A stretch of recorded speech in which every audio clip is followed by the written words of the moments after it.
Hi, hello. Welcome to the episode of Isaiah's Newsstand. It's your host, Isaiah Edwards. The date is March the 3rd, 2024.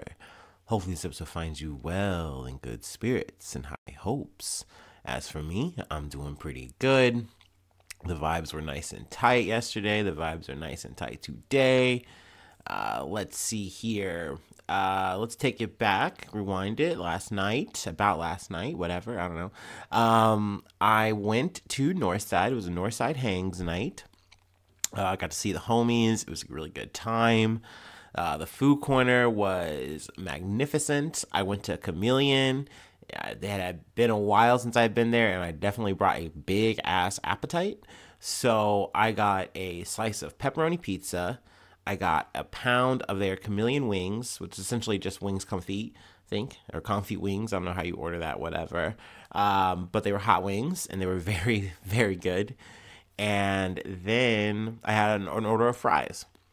So that was good. And my friend gave me one of their like bread rolls, like bread knots that were really good with some cheese. So I ate that. And then later on, we're all drinking, we're all carrying on, whatever, hanging out, vibe. And then another friend goes, "Hey, we are going to order some Gold Star. Do you want any?"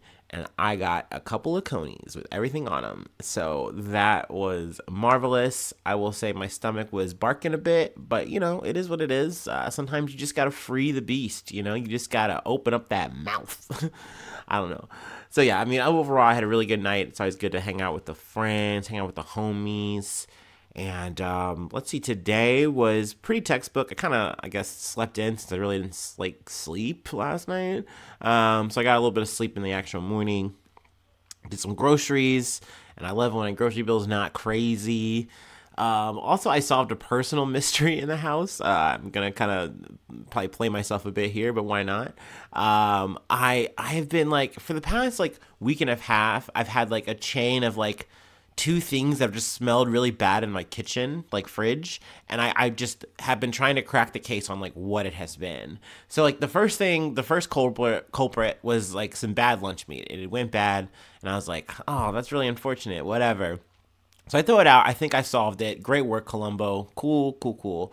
But then there's a new smell, and it's just as bad, if not worse. It's so fetid, it's so gross, and like every time I open up the fridge, it just like uppercuts me in my nose.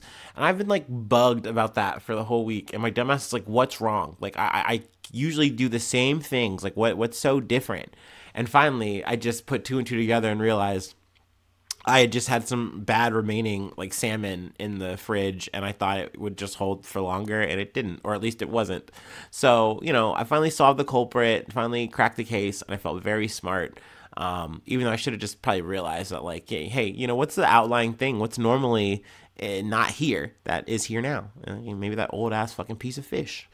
I don't know. Anyway, I know you guys probably didn't come here for that. If you did come here to hear me yap about my life, then hell yeah, that's probably way too sweet. And, I definitely don't give that enough credit and credence, and I love that.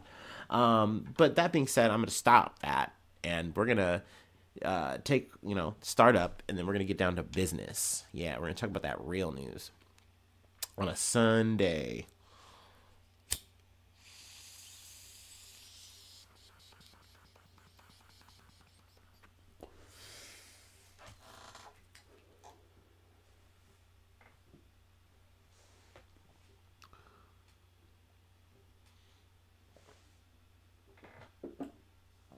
Ooh, okie dokie.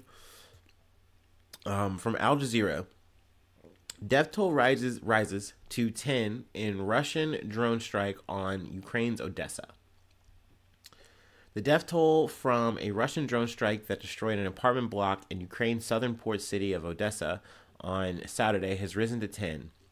Ukraine's Interior Ministry reported that rescue workers on Sunday morning retrieved the remains of an infant and the baby's mother, raising the number of children killed in the attack to three. Let's see here. I think there was some other extra news too that I wanted to pull from here. I mean, still related to this, but other, I guess, like attacks. But just still on this one. 4 more people may be trapped in the rubble in Odessa, the local branch of Ukraine's main emergency service said in a Facebook update on Sunday. Let's see here. Elsewhere in Ukraine, regional authorities reported that a 58-year-old man died under rubble after Russian forces shelled his village in the southern Kherson province. Another civilian man, aged 38, was killed in a Russian artillery strike on neighboring Zaporizhia region, local governor Ivan Fedorov said. Just kind of wanted to keep you posted on what I've heard from that front. Let me go ahead and move on to the next beat. From the Associated Press, U.S. military aircraft airdrops thousands of meals into Gaza in an emergency humanitarian aid operation. U.S. military C-130 cargo planes dropped food in pallets over Gaza on Saturday in the opening stage of an emergency humanitarian assistance authorized by President Joe Biden after 100 Palestinians who had surged to pull goods off an after an aid convoy, were killed during a chaotic encounter with Israeli troops. I gotta be honest with you, I don't like how that is worded. I understand that it's like, look, there are extenuating circumstances here that, led up and caused to over 115 people being killed, but let's not act like Israeli troops weren't firing on them. Now they're going to say, oh no, we were doing warning shots, but no, you were firing into a crowd. You were shooting at these people. And I'm pretty sure doctors have come out and said, no, your bullets were in people. So I don't understand how that's not a massacre and how you're kind of trying to skirt around that. But I get it. You're a news outlet. You're going to try to do that. That's your fucking thing. But I mean, that's kind of part of why I feel like I'm yapping the way I yap, because I just, I don't want to just sit there and regurgitate that to y'all and say that that's just what it is. I don't know, fuck that. Anyway, 3 planes from Air Force's Central dropped 66 bundles containing about 38,000 meals into Gaza at 8:30 a.m. EST. Let's see. The bundles were dropped in southwest Gaza on the beach along the territory's Mediterranean coast. The airdrop was coordinated with the Royal Jordanian Air Force, which said it had 2 food airdrops Saturday in northern Gaza and has conducted several rounds in recent months. Let's see here. So, I mean, it's definitely something. I'm not going to sit there and say that it's nothing. I will say, though, that obviously this is still a drop in the bucket for what is needed on the day-to-day basis for Gaza right now in, the state that it's in. And it's frustrating that, we're saying hey, we're giving you something. We're making sure you're getting something right now. And there's going to be more to come.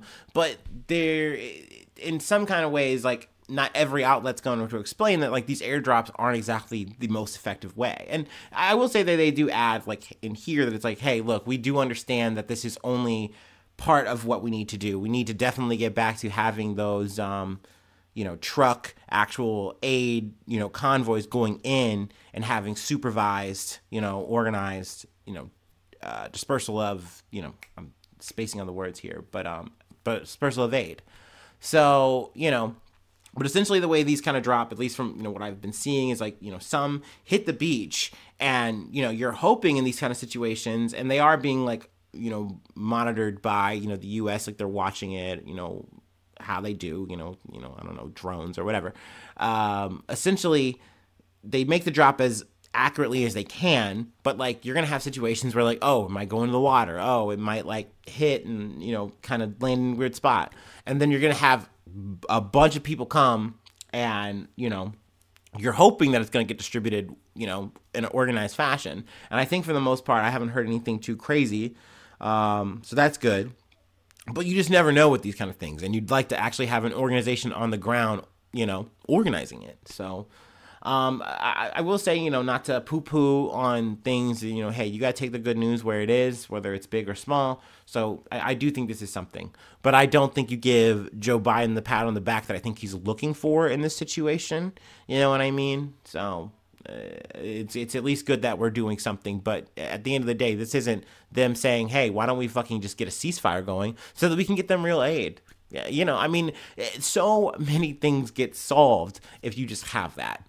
But it's a shame that they're like, no, no, no, we can just do this. We'll just do this. This is so helpful, and like everyone's gonna win here. And it's like, no, dude, like this is a terrible measure when you really look at it. That's why I do kind of find it hard to just sell this as like, oh, this is good news. Yeah, good shit on a Saturday or Sunday. But like, no, like it's just a piece of it. I mean, sometimes you take what you can get, but these people deserve more. God damn it, they do. So, let's move on to some other news. Election state shit. From NPR.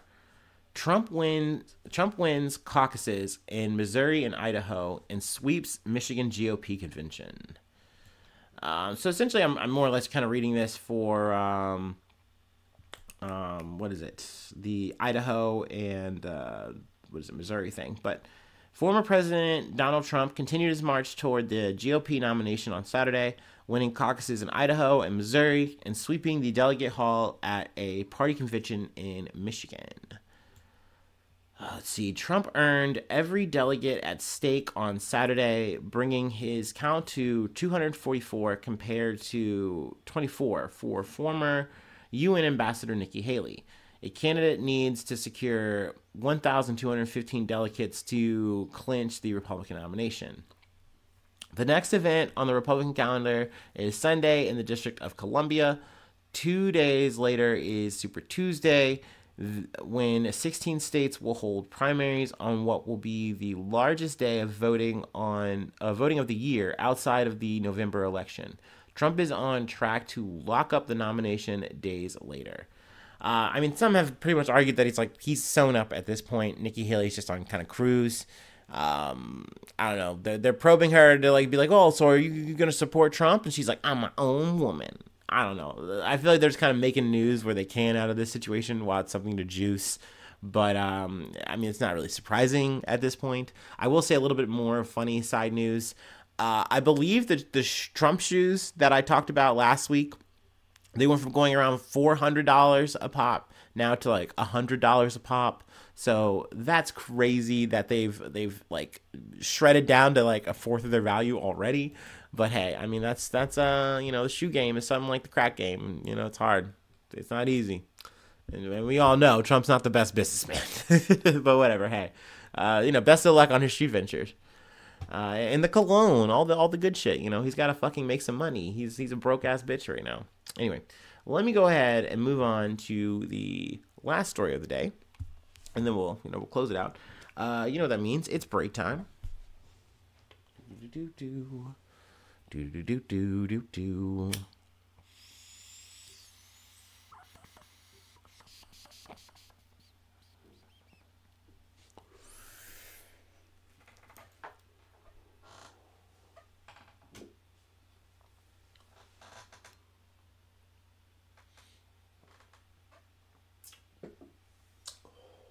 Ooh, yeah. Okay. Our last story comes from CBS News. Shehbaz Sharif elected Pakistan's prime minister as Imran Khan's followers allege victory was stolen. Lawmakers in Pakistan's National Assembly on Sunday elected Shehbaz Sharif as the country's new prime minister for the second time as allies of imprisoned former Prime Minister Imran Khan in parliament shouted in protest, alleging rigging in last month's election. Khan is currently serving prison terms in multiple cases and has been barred from seeking or holding office. Sharif replaced him as prime minister after his ouster in a no-confidence vote in parliament in April of 2022. Speaker Ayaz Sadiq said Sharif secured 201 votes, defeating Omar Ayub of the Sunni Ittihad Council, who got 92 of the votes. The winner only needs 169 votes to get a majority. Ayub was backed by Khan's Pakistan Tehreek-e-Insaf Party, or PTI, whose candidates could not get enough seats to form a government of their own. The PTI refused to hold talks with his rivals to form a coalition. I can understand why the PTI members feel like, hey, this is a sham, this is stolen, all that kind of shit. I do think in some ways that's definitely true, whether or not, it's down outright rigging, or you're just saying like, hey, I mean, it's just like literally the situation is just stacked in your favor. You're going up against the House, who doesn't want any of your group to win. They banned your symbol. They've dispersed you guys.